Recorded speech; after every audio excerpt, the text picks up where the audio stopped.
వయసులో ఉన్నప్పుడు మీరు బ్రతకడం వేరు.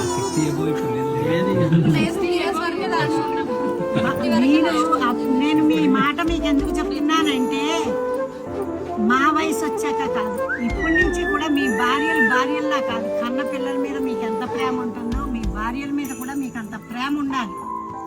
ఎక్కడి నుంచో మిమ్మల్ని నమ్మి వస్తుంది ఆ పిల్ల, మిమ్మల్ని ఎక్కడి నుంచో మిమ్మల్ని నమ్మి, కేవలం మిమ్మల్ని నమ్మి వస్తుంది. మీరు అడవిలోకి తీసుకుపోండి, ఓ భవనంలో కూర్చోపెట్టండి, మీతోటే కాపురం చేస్తాను. అలాంటి పిల్ల గురించి ఎంత ఆలోచించాలి చెప్పండి. పిల్లాడు ఒక నిమిషం తప్పిపోతే మీరు దాంతో ఇంటికి రాలేదు, ఎక్కడ పోయాడు.